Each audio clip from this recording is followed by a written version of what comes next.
Hi everyone, I'm Cristina Galliher. My art friends call me Zinnia. I'm the creative director at Artful Gathering Online Art Retreats.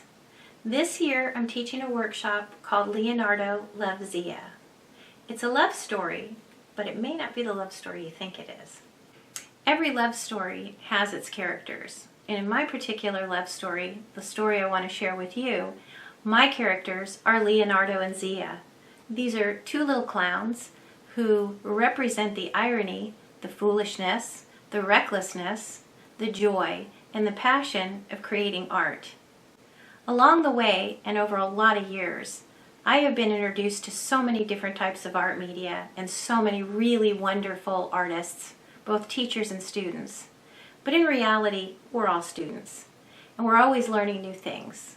One of the things that I really enjoy most about teaching is being able to introduce workshops that stretch your imagination and challenge you to think outside of the box. The reason for that is the more you know, the more you're exposed to, the lot easier it is to take what's in your imagination and turn it into an art piece. If you learn how to break rules, you got to learn the rules first, but it really is fun to break rules. And we're going to be doing that in our class, just a little bit. The two characters that I'll be presenting, Leonardo and Zia, involve not only sculpting, but we're going to do a lot of paperwork also. The paperwork is fun paperwork, but it is going to be paper art. Now, rather than have this class be a class where everything is going to be mapped out, you will have a lot of video instruction. But I'm also encouraging everyone to use your imagination while you're working and see where it takes you based on the techniques and the applications that you're learning. One of the methods that I have for creating an armature is actually creating the first sculpt, the first part of the sculpt. The first part of the sculpt is really important because it not only engages your imagination, but it allows you to build layers upon layers so that when you get to the clay part is going to actually be very simple. So we'll be going over those steps as well as how to paint your dolls and create these beautiful little characteristic hats. The hats are a work of art in themselves. I'm going to be showing you how to make these simply out of paper, but they really are a work of art. They are many layers of mixed media. Some of them will have flowers on the top of them. That's for the girl, and for the boy, if you'd like to make him a jester crown, he can wear a jester crown. They can wear whatever type of hats you decide. A love story has to include flowers, and one of the things I love to do is to create collage. This is a little bit of a collage work in itself because we're going to be making our flowers out of paper. They can be displayed in a mixed media vase, which I'm going to show you how to make, or you can put them on the wall and create wallflower displays.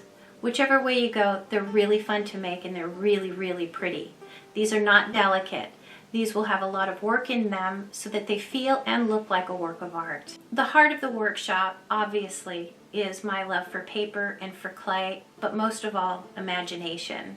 And so I'm going to show you how to make a little heart. This is an ornament, and I'm going to show you how to create the little flowers that are growing out of it. You can put your love story in the front of your heart, and you can display it the way that you wish to.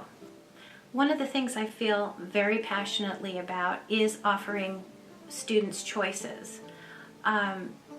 You will create with the things that are most comfortable to you. And taking a class means sometimes being introduced to some new products that you're not as comfortable with. And when you're learning how to use products that you're not as comfortable with, understand that there's a little bit of an adjustment period. I think a lot of new students get a little bit overwhelmed or intimidated by trying new things and have a lot of high expectations. So take the time. I encourage you to watch the demonstrations in this class and apply them in new ways if you can. And don't be afraid to make a mistake. Those are the best ways to learn. Another choice that you'll have that I'm very excited about is you'll be able to do pedestals or you can do the blocks. I love them both. But between the two, I'm going to show you different techniques. So if you enjoy the collage with the embellishment on the pedestal, you can go that way. If you enjoy the block method, that one's also very pretty too. The emphasis on their little noses, and I say little noses with a little bit of a smile on my face. That's the fun part. I was raised with little clowns like Punchinello. I love big noses. I love big features. I love comical faces. They remind me of childhood. And if you can bring a little of that experience with you to this class and have a lot of fun with it, I think you'll find the joy yourself as well.